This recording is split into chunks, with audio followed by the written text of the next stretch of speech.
Bible predicts natural disasters, and there will be famines, pestilences, and earthquakes in various places, according to Matthew chapter 24, verse 7. Another powerful earthquake rocked Puerto Rico this morning. The governor declared a major disaster after the magnitude 5.9 quake. Thousands remain without electricity or water. It's the latest in a string of quakes to strike the island since Tuesday, with damages estimated at $110 million. David Begnaud is in Guanica. Rena, today's earthquake was centered off the southern coast, but felt by everyone on the island. We are in one of the hardest hit municipalities of Guanica. You've got people still sleeping in the park behind me. In fact, we stopped by this home and we noticed this family of 11, which lives in this home. They have no power, they have no water, and they've been sleeping out in the yard since Tuesday. Sleeping with them is their 71-year-old grandmother, Rosa. She has end-stage Alzheimer's, and she has been on this cot. She is sunburned, she is sweating, and she looks miserable. And they are desperate to find an ambulance that will evacuate her from here. A lot of the damage can be seen on social media. There is major damage, but there are no injuries or deaths to be reported. It's elderly people like Rosa who are most in need of services tonight. The government says it's doing everything that it can. Speaking of the government, the head of the Power Authority has evacuated a power plant along the southern coast. We visited that plant earlier in the week. Now all of the workers have been told to not report to work indefinitely for their own safety because the aftershocks continue.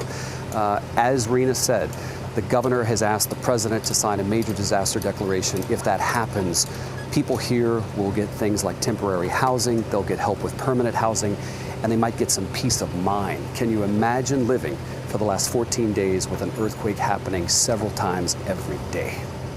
Back to you. David Begnaud in Puerto Rico. David, thank you.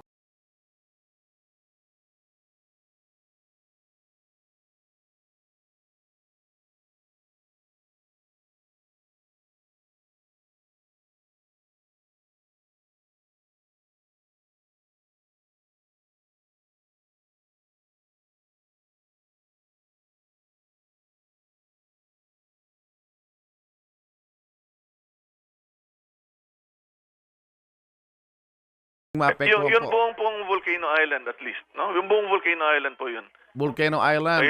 Yung pulo. Yung binabanggit ko po kanina, yung Pulo, San Isidro, Tibag, Calawit, Alas-as. At ano pa po yung iba pong lugar na apektado po nito? Good evening to you, Jane. Still a couple of hours to go in today's firefight. There are currently 5 fires burning at a watch and act level in this part of the state. As you can see, the winds are still gusting fairly strong in that northwesterly direction, and some fires burning around the town of Adaminaby did break containment lines today, and crews have been very busy attending to those spot fires. Several of these alpine snowy mountains fires, it's feared, have joined up today, creating yet another mega blaze in our state. But a lot of work has also been going into protecting our ski fields, with air tankers putting in lines of retardant in and around Charlotte Pass and also Perisher. That southerly that we're all waiting for is expected to hit this area in the next couple of hours. Jane. Lizzie Pearl, thank you. More heartbreaking images coming out of Australia this morning. They show the trail of destruction left by the country's catastrophic bushfires.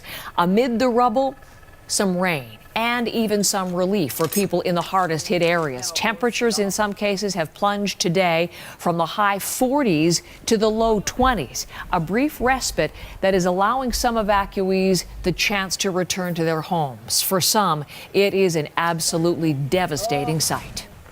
Everything's just gone. We've got nothing. Memories.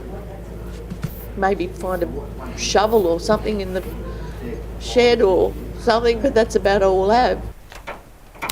The Prime Minister, Scott Morrison, this morning announced almost $2 billion in extra funds to help victims like the woman from whom we just heard there. The flames have now claimed another life in New South Wales, and nationally that leaves the number of dead at least 25. More Canadian help is on the way today to help tackle this disaster. 8 wildlife specialists heading to Australia, which has swollen the total number of Canadians there and helping to nearly 100. Canada's Foreign Affairs Minister, François-Philippe Champagne, saying in a statement that came out last night that Canada is willing to consider further assistance as necessary. Now, Now, our David Common is now on the ground in southern New South Wales, and this morning he has the latest on the damage in one small coastal town caught up in the fire zone. After the flames move through, this is what you're left with in so many parts of Australia. This was someone's house. You see, the pots and pans. This was presumably their kitchen. I think this is their dishwasher here. That appears to be their sink. Their oven is over there. The roof is here, and it gives you a sense of the intensity of the fire, the speed of it, the wind that comes with it, the power of it. Take a look here. This is the bedroom. This is someone's mattress. We've seen areas where metal has actually been melted, and you see trails of aluminum that is melted and then re-solidified, moving away from a fire. I should point out, when the fire came through here, it came over through here. People saw the smoke and the flames. They were home, many of them at the time, and tried to get out, went up that way. But there was a burning tree that had fallen over and blocked part of the road, and so they had to go that way in an attempt to escape. There's all sorts of reports of people, of course, dying in these fires. 24 people have died. We also know that about 500 million animals, birds, reptiles, and mammals have been killed. Many of us have seen the pictures of koalas that have been burned, kangaroos that have been burned. And then you get a sense of the level of property destruction. This entire neighborhood, all of it, wiped out by a fire that was kilometers wide and so big that firefighters could never get here to put this out. By the time they arrived, it was gone, and so were these houses. Streets and yards were flooded all across Metro Detroit today. Some neighborhoods were hit especially hard as rivers began to overflow.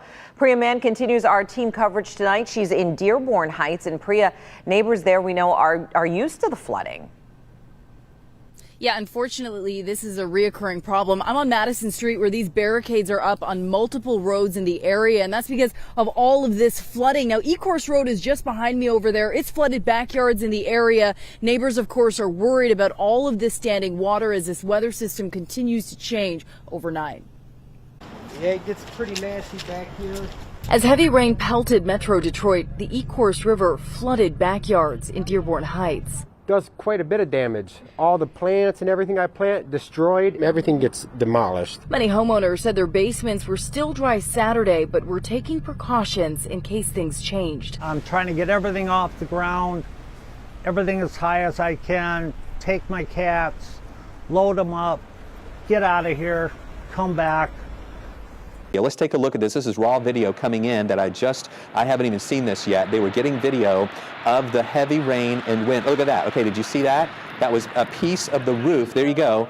All right, a piece of the roof of that structure there in Rome. We can't tell exactly what that structure is, but you can see the pieces of the roof there blowing off of that in Rome, causing damage. So again, we don't know exactly what that is in the Rome area or the exact location of that in down, but see the pieces of the roof just kind of hanging off right there. They're zooming in just a little bit tighter to that. Okay, now that's falling off of there. So that is an indicator of just how strong these winds are. You don't have to have a tornado to cause damage. You can have just strong thunderstorm winds that can cause damage as well. We are seeing the evidence of that right now. This is a look at it again. If you missed it, okay, look at the trees here. You're going to see pieces of the roof right there blowing off on the right-hand side. All right, they're going to zoom out a little bit. Those pieces still coming off of that roof. And then you'll see a little bit more of that's going to be hanging off of the roof here in just a second here with this video that's still rolling. We lost the shot. Now, Stephen and Nick are okay, but we lost their shot. It froze up due to the strong winds and heavy rain there.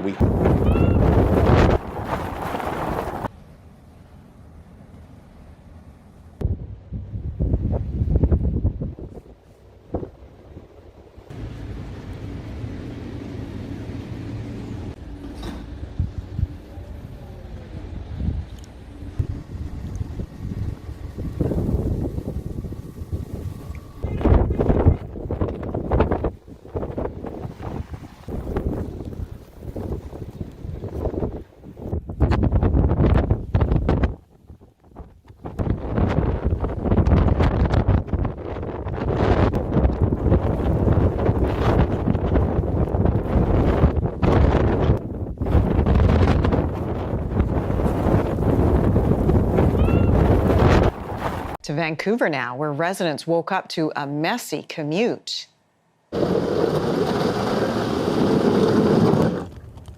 This was the scene this morning as crews battled the buildup left by a winter weather system. Parts of the city may see up to 25 centimeters of snow. Meanwhile, the Toronto area bracing for a ton of rain over the weekend. It's like the city switched places. Crews are out clearing access to the city's drain system. Toronto expected to see up to 50 millimeters of rain, while areas north of the city could be dealing with freezing rain. The Bible predicts wars.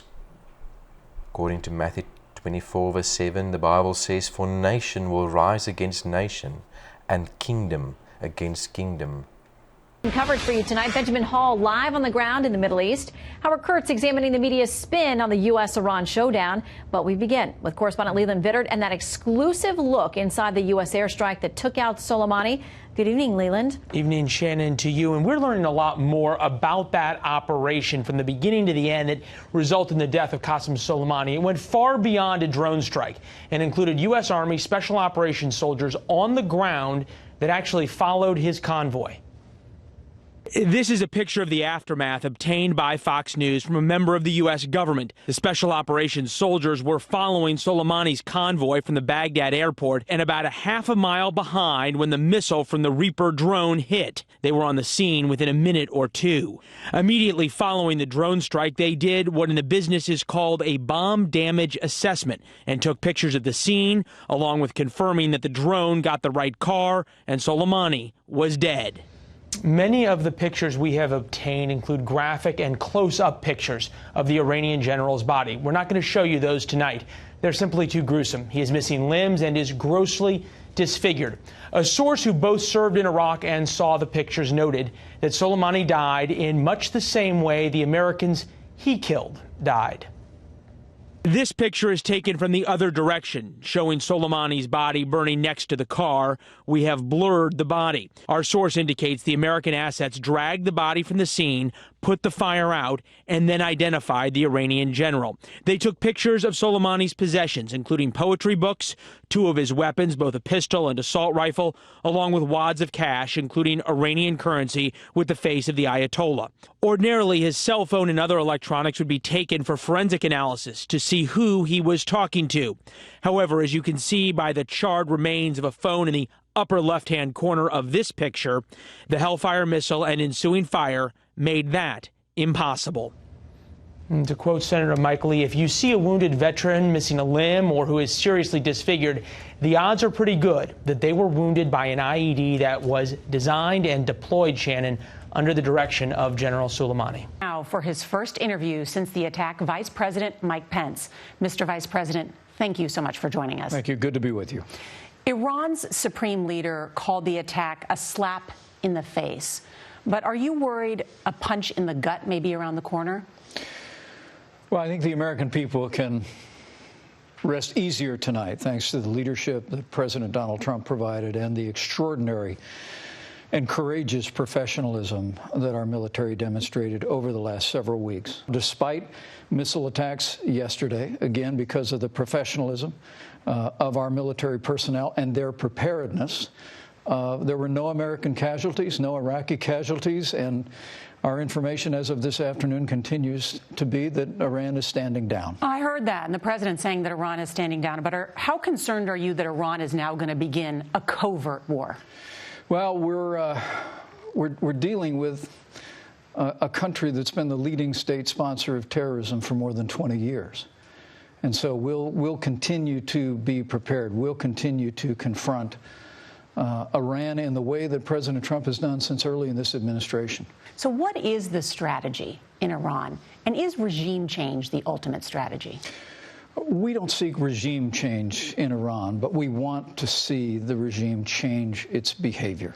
You were there in the Situation Room last night with the president and other top national security officials. Thankfully, no American lives lost. Did we get lucky, or did the Iranians intentionally miss?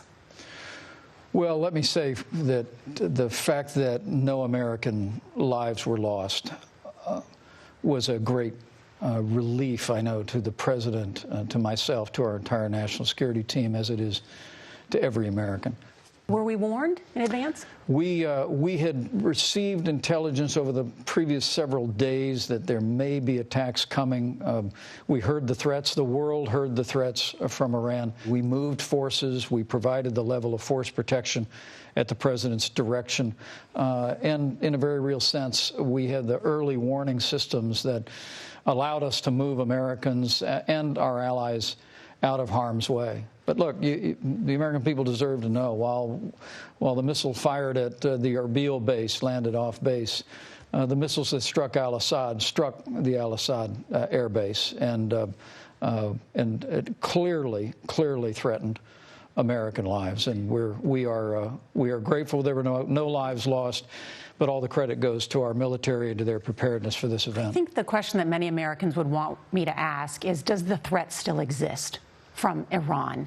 And let's take a look at the map, because we have about 60,000 U.S. troops throughout the region in the Middle East. And of course, Iran is smack dab in the middle. And this morning, President Rouhani said, our final answer to Soleimani's assassination will be to kick all U.S. forces out of the region. Would the U.S. consider a drawdown of U.S. forces?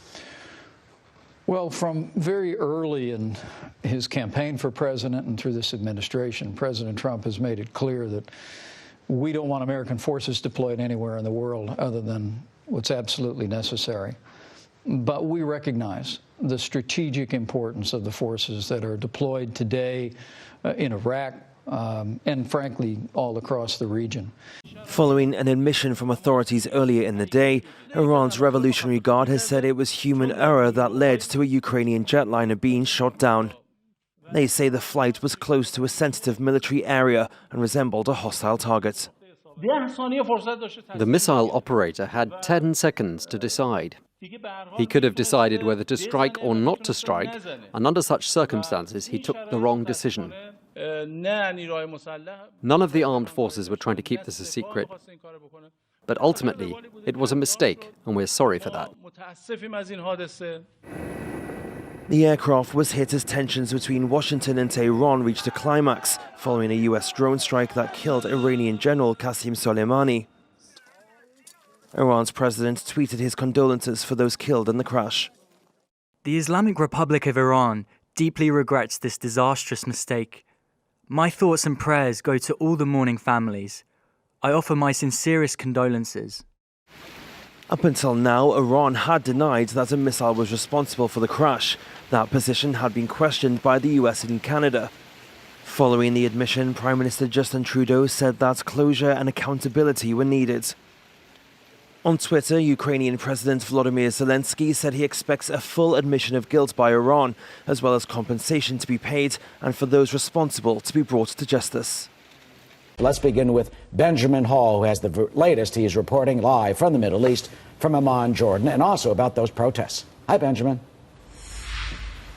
Hi, Eric. Yes, real anger brewing on the streets of Iran at the moment. People protesting against the regime, shooting down this plane, leaving 176 people dead. Thousands have taken to the streets in Tehran, chanting Soleimani was a murderer and calling now for their country's leaders to resign. Many Iranians are asking why authorities didn't close down the country's airspace at a time when they would have been on high alert. The crash has fueled anti-government sentiment after months of large-scale anti-government protests. In response to these protests, Secretary of State Mike Pompeo earlier tweeted this: "The voice of the Iranian people is clear. They are fed up with the regime's lies, corruption, ineptitude, and brutality of the IRGC under Khamenei's kleptocracy. We stand with the Iranian people who deserve a better future." A stunning and rare admission of guilt from Iran, this, who have had to say they were behind the crash. There was mounting evidence that they couldn't ignore, though, including apparently US satellite, infrared and communication intercepts. Iranian leader Ayatollah Khamenei and President Hassan Rouhani have both expressed their condolences now over the 176 people killed, but that has failed to calm furious Iranians. The Iranian military now says that that passenger jet had been misidentified as a cruise missile flying over Tehran. They say it turned towards a sensitive military site and air defences were fired in error. Ukrainian airlines have said they received no warnings about flying at that time, though there are questions about why the airline didn't cancel the flight given all the tensions. That plane was brought down by a Russian-made SA-15 missile. And governments around the world have been condemning the action. The Ukrainians have already said they want compensation for the deaths of their citizens. And just in the last hour at those protests, we are now learning that the British ambassador was arrested. He was taking photos of them. It's thought he's now been released, but certainly that being is a diplomatic misstep by the Iranians. Eric? And in a few moments, we'll have a lot more on those protests, on the opposition to that regime, as well as what the president just tweeted out in Farsi. Thanks, Ben. The right, 330. The noes to the left, 231. After years of turmoil and uncertainty, Britain's parliament has finally spoken. The UK will become the first country to leave the European Union. The vote marked a major milestone in the country's drawn-out efforts to leave the bloc. The bill now needs to be passed by the unelected House of Lords and ratified by Brussels in order to become law, but neither are likely to oppose it, paving the way for Brexit to happen by the scheduled deadline of January 31st, a departure that would only be the first step. Once this bill has been passed and the withdrawal agreement ratified, we will proceed swiftly to the completion of a free trade deal with the EU by the end of December 2020. Once it leaves the bloc, the UK will need to negotiate its future relationship with the EU, which has warned of tough talks ahead. Boris Johnson is seeking a wide-ranging free trade deal while ditching EU rules and regulations, something Brussels is unlikely to agree to, as it fears unfair competition from the UK. We will insist in this negotiation on making our economic partnership subject to a level playing field on environmental and social standards, state aid policy, and tax matters. The two sides have until the end of the year to agree on topics ranging from trade to taxes and the environment, a timeline Brussels has called unrealistic. But with Boris Johnson having rejected the EU's extension offer and ruled out further delays to Brexit, there are fears the UK could end up leaving without a deal. The police charged into the crowd as protesters angry at France's pensions reform took to the streets for the fourth time since the transport strikes began over a month ago. A strike that workers are determined to keep going. I don't see myself going back to work. We'll push for the reform to be dropped for as long as we have the numbers. The day we lose our numbers, we'll consider going back to work. Tens of thousands of demonstrators were in Paris. Dozens of protesters and police were injured.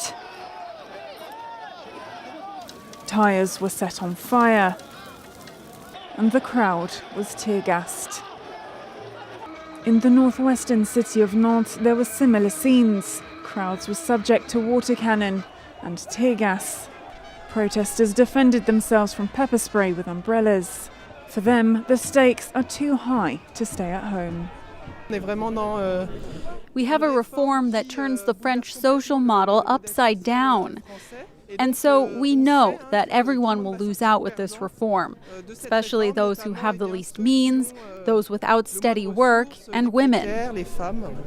French President Emmanuel Macron has vowed to push through the reforms, despite the 6 weeks of strikes that have paralysed France. But the unions aren't backing down either.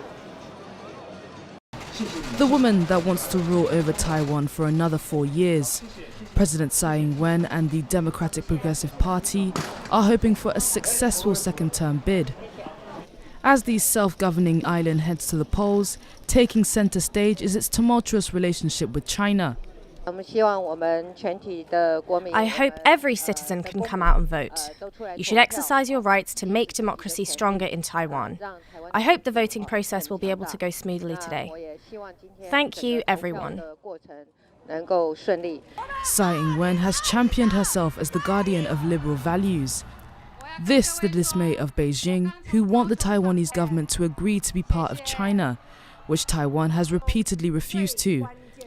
Tsai Ing-wen continues to hold the support of many of the Taiwanese people.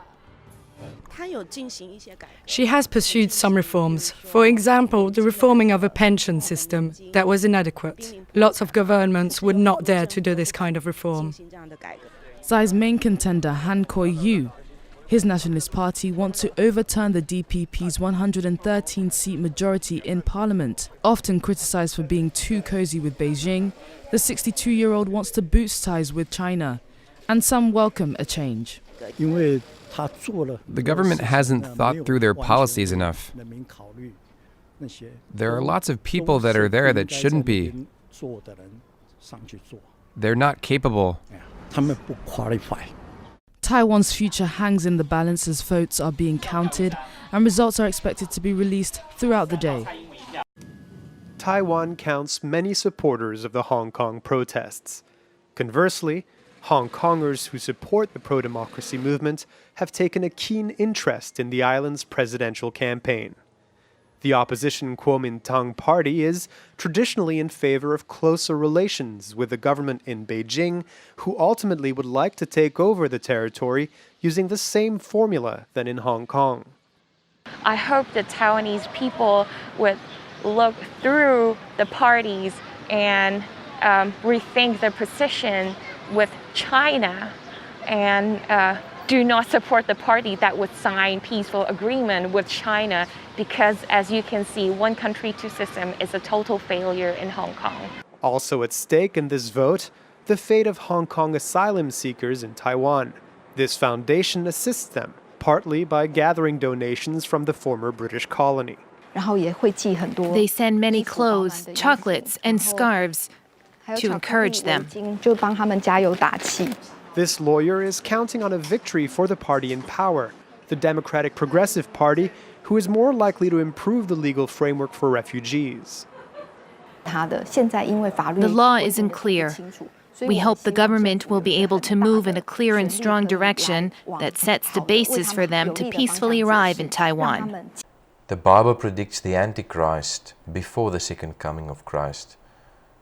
2 Thessalonians chapter 2 verse 3-4 says, "Let no man deceive you by any means, for that day shall come, except there come a falling away first, and that man of sin be revealed, the son of perdition, who opposes and exalts himself above all that is called God, or that is worshipped, so that he as God sits in the temple of God, showing himself that he is God." And the leader of the world's Catholics has weighed in on the tensions, calling on both countries to pursue self-restraint to avoid a wider conflict. Pope Francis made the appeal in a yearly speech known as the State of the World Address. The 83-year-old pontiff painted a grim picture of 2019, speaking of wars, global warming and nuclear weapons. Speaking for almost 50 minutes, Pope Francis cautioned against an escalation of tensions in the Middle East. The Pope stopped to greet several pilgrims before his first general audience of 2020. He accepted a drink of mate and blessed many of those present, including people celebrating birthdays like this little boy.